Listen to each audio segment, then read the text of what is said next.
National parks promise pristine wilderness and unforgettable experiences, but behind the breathtaking vistas and carefully maintained trails lie hidden dangers that claim lives every year.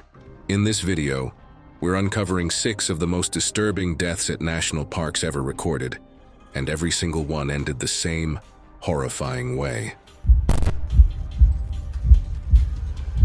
It was June 11, 2015, in Komodo National Park, Indonesia. Morning heat was already rising off the mangroves along Rinca Island's inlet, and the water around the tour boat sat unusually low and still. Daniel McQuaid, 29, worked as a line cook in cairns. Co-workers described him as restless, always planning cheap trips during his days off. He filmed everything with a budget action camera, hoping to build a travel channel. Friends said he pushed boundaries around wildlife to make clips stand out. He had posted several close approaches to reef sharks and feral pigs, usually framed as harmless encounters. He had joined a low-cost island hopping package, the type catering to backpackers, with minimal supervision and loose schedules. Komodo National Park required distance from the dragons, but enforcement varied depending on guides and tides. The terrain near the inlet was soft mud mixed with debris from the mangroves. Dragons used these channels as resting spots, and their camouflage made them difficult to judge at a distance. Daniel had watched online clips of tourists capturing dramatic close-ups, and he wanted something similar, an image of a large male lifting its head toward the camera.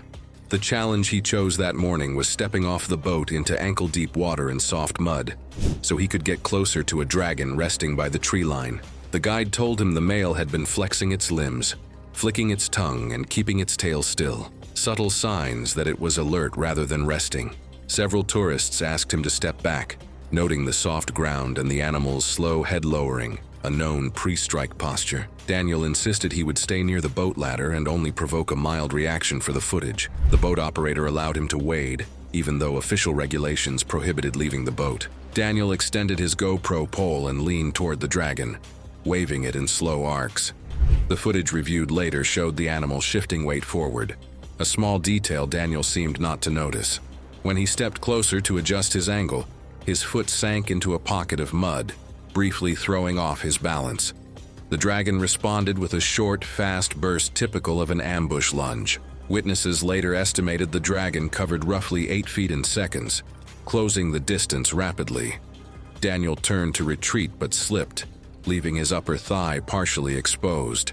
The dragon clamped down, its serrated teeth tearing a deep, uneven wound. Several people saw him dragged a few feet through the mud before the guide forced the animal to release him, with repeated strikes from a long bamboo pole. A tourist's camera recorded Daniel reaching the boat ladder while pouring blood through a towel held against his thigh. His skin turned pale almost immediately, and he became unresponsive within minutes due to rapid blood loss. The operator radioed for help, but assistance from the nearest ranger post took nearly 40 minutes. No field tourniquet was available, leaving him unprotected from hemorrhage, and Daniel lost consciousness before the boat reached deeper water for transfer. According to the coroner, the femoral artery had been opened, causing rapid blood loss. The wound edges showed tearing rather than clean cuts, consistent with Komodo dentition. Tissue contamination indicated common gram-negative bacteria, typical of the species' oral flora. Death was attributed to hemorrhagic shock accelerated by the species' anticoagulant venom. Park authorities later reinstated strict shoreline distance rules and increased penalties for non-compliant guides. The boat operator permanently lost his permit.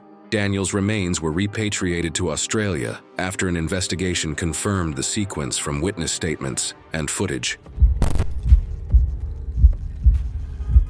It was October 9th, 2017. In Phu Kradweng National Park, Thailand. The steady presence of macaques along the railings created the uneasy sense that visitors were sharing space with animals that had learned to expect food. Lila and Marcus Ranes, 33 and 34, were American tourists on a 2-week trip through Thailand. She worked as a medical billing coordinator. He was a warehouse supervisor. They traveled once a year, choosing moderately priced destinations and filming their hikes for their social media. Phu Kradweng's macaques were known to gather where visitors rested. Rangers repeatedly warned hikers not to expose food, as troops reacted quickly to visible packaging. The pavilion terrain consisted of packed dirt walkways scattered with embedded stones. The stones were firm and varied in height, roughly the size of a palm, increasing the risk if someone fell. Macaques often approached from behind railings, creating blind angles. Lila and Marcus had read general travel blogs describing the animals as bold but harmless, which made them underestimate how quickly a large troop could converge once food cues appeared. Marcus held a sealed snack pouch closer to his camera to show its brand, assuming the distance to the macaques was safe. Lila stood a few steps away, holding their 18-month-old daughter, Ava, on her hip. Two nearby hikers noticed several macaques circling as soon as the shiny packaging became visible. The hikers later said the dominant male shifted forward, head low, with tail held still, a subtle sign of a potential charge that neither parent recognized. The dominant male surged toward Marcus in a fast, direct burst that caused him to step back abruptly. At the same moment, two smaller macaques jumped up Lila's legs, pulling at her pack straps. Witnesses said she startled and braced backward, her balance momentarily compromised. Ava slipped from her arms from roughly 4 feet and fell onto the packed dirt walkway.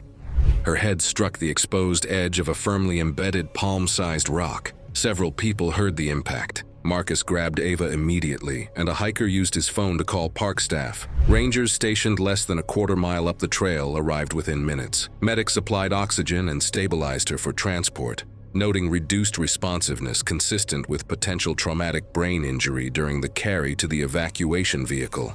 The nearest hospital was over an hour away. She was transferred to a regional center after initial assessment. According to the coroner, the child sustained a skull fracture with an underlying subdural hematoma. Swelling increased over the following days, creating pressure her brain could not recover from. The cause of death was listed as complications of traumatic brain injury from a short fall onto a hard, irregular surface. Park officials later installed additional signage, restricted food at pavilions, and increased ranger patrols during high-traffic hours. Authorities noted the incident occurred despite existing warnings that exposed snacks attracted aggressive macaque behavior. For the parents, the aftermath remained largely private. They cooperated with investigators and returned to the United States shortly after the repatriation of their daughter's remains. Local officials reported no further public statements from the family. It was February 3rd, 2018 in Fiordland National Park, New Zealand.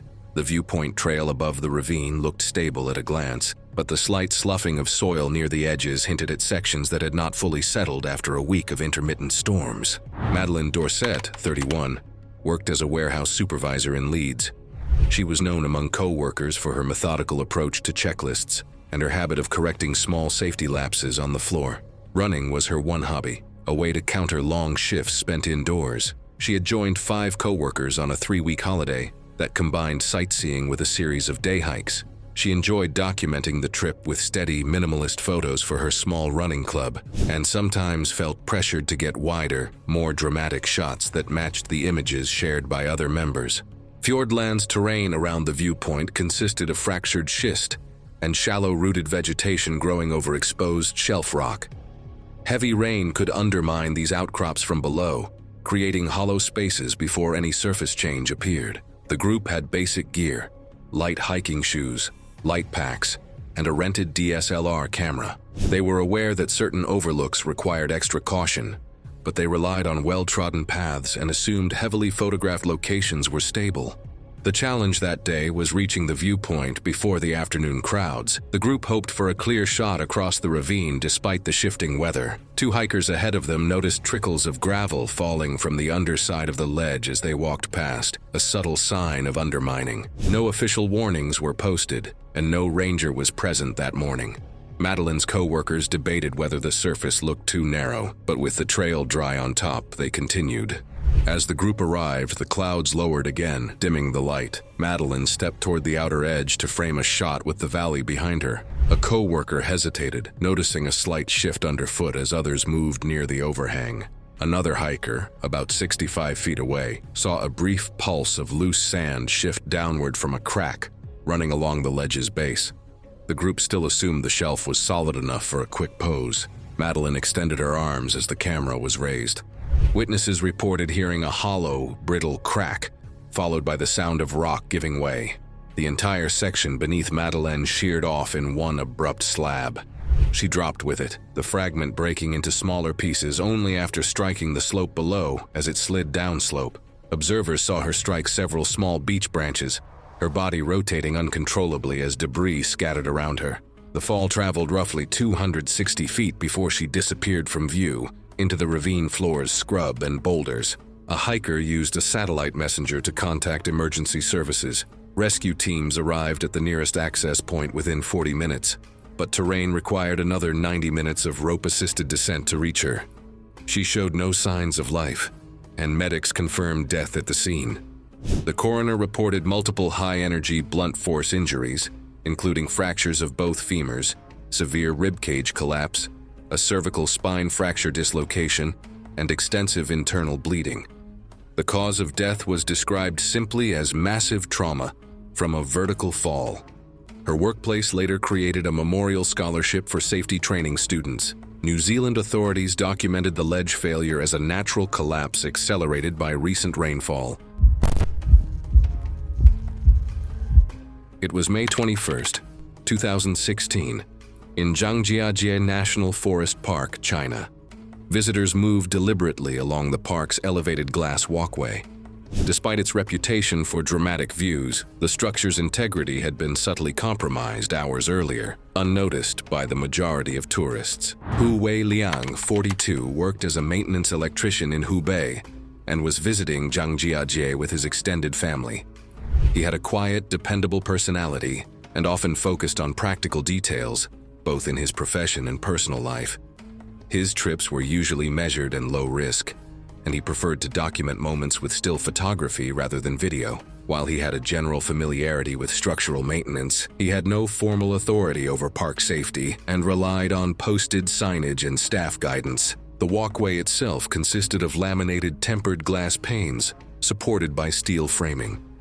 Though engineered with triple-layer lamination designed to hold even if one layer shattered, any existing defect in the interlayer could allow a deeper fracture to propagate under stress, especially along the outer edges where loads concentrated. Tourists typically walked at a steady pace, but dynamic movements like jogging or sudden jumps could temporarily increase localized stress. The day's challenge came from wanting to catch up with his family, who had paused near a viewing point ahead. In the moments leading up to the accident, a heavy steel-insulated thermos had been dropped from shoulder height by another visitor, creating a spiderweb crack with subtle delamination along the pane's outer edge.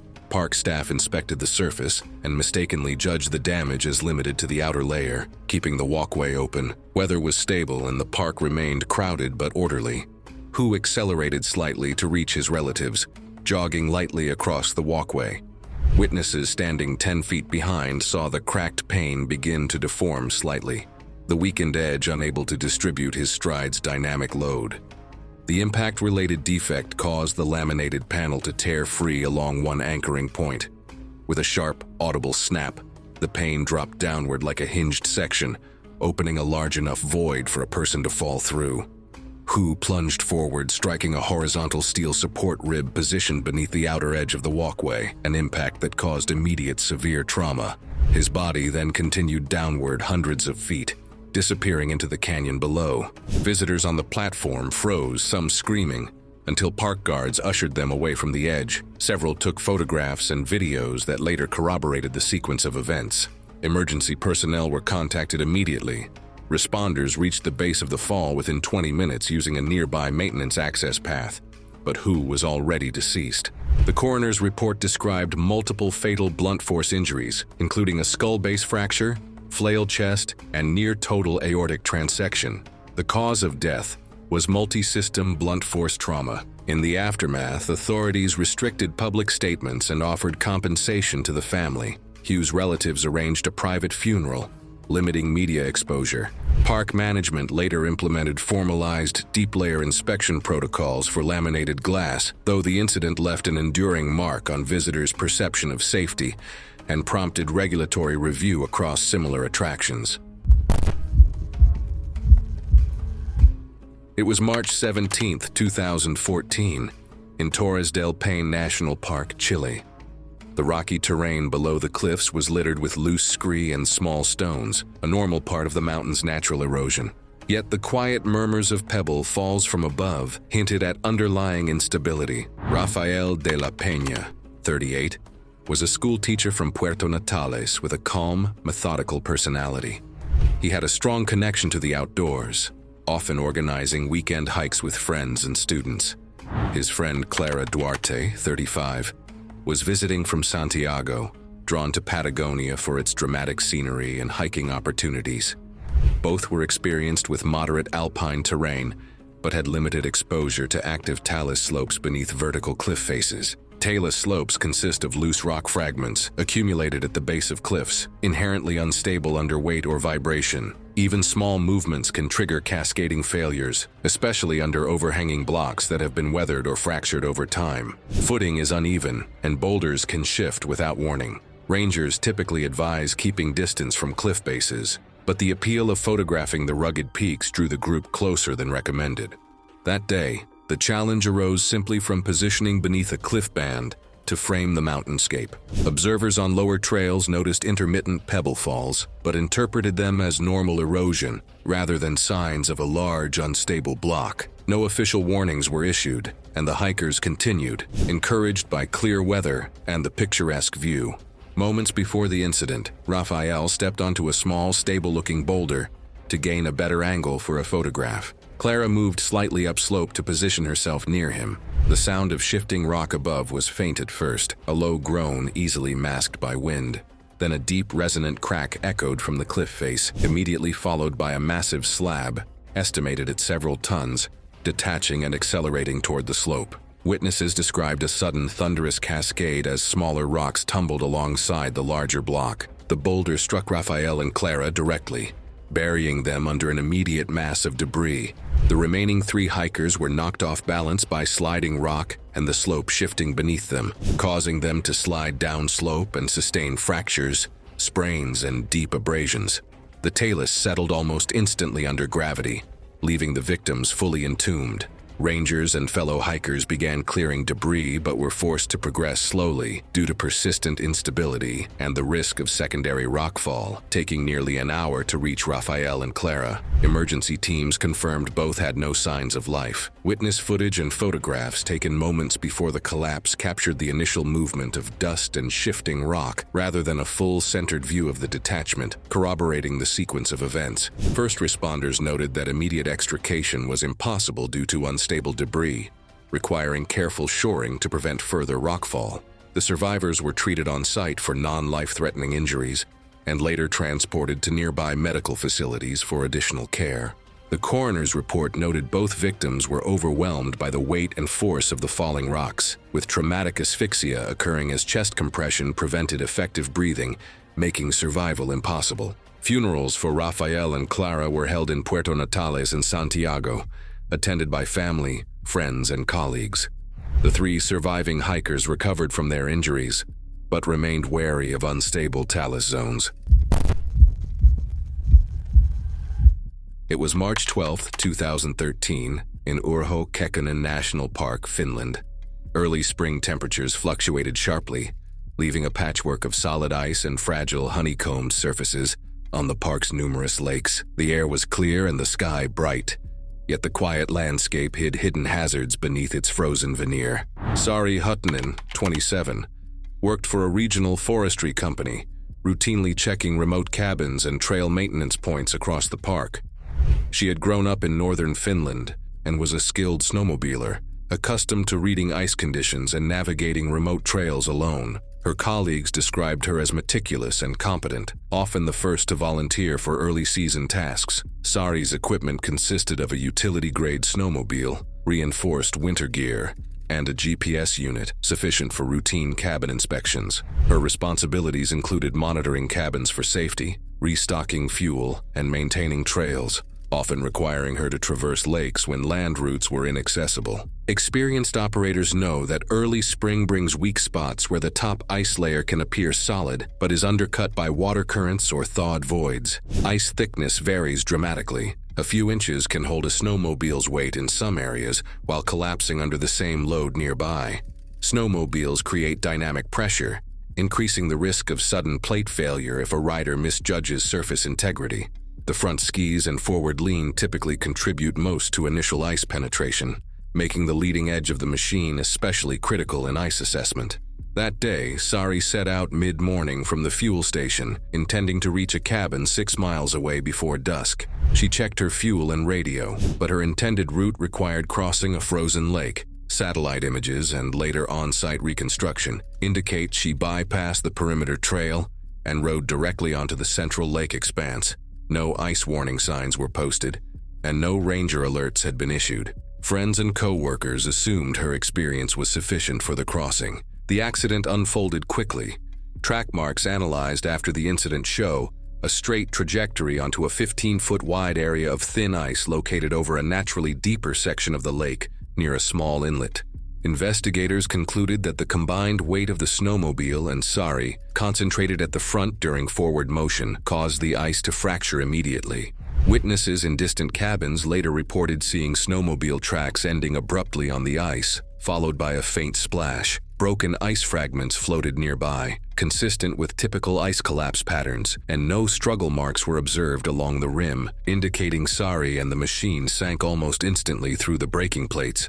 When she failed to check in by early evening, her sister, who lived in Ivalo and routinely expected a text, called the forestry office to report that she hadn't heard from her. The duty supervisor, unable to reach Sari by radio or phone, notified park authorities, who initiated a coordinated search involving rangers and volunteers along her known route. They found the site a day later, and divers arrived 2 days later under controlled conditions due to remote access and lingering ice cover to locate the snowmobile and operator. Sari's body was found submerged 9 feet below the surface, approximately 20 feet from the initial entry point, in the naturally deeper section of the lake. The water temperature was near freezing, and the snowmobile's position confirmed it had fallen nose down, trapping her briefly beneath the front skis before she slipped free into open water. Recovery teams noted the ice sheets had shifted during sinking, with no evidence of secondary trauma. Cold water incapacitation likely prevented any attempt to surface, consistent with near-instant incapacitation in sub-35 Fahrenheit water. The coroner's report listed drowning due to cold water shock, with no significant traumatic injuries. Sari likely succumbed rapidly after the ice broke, overwhelmed by frigid water and inability to surface. Aftermath measures included her forestry unit marking the lake as off-limits during thaw periods and rerouting GPS tracks to avoid all untested ice crossings. The park installed additional warning signage on other lakes prone to early spring thaw. Thanks for watching. If you like these stories, click here.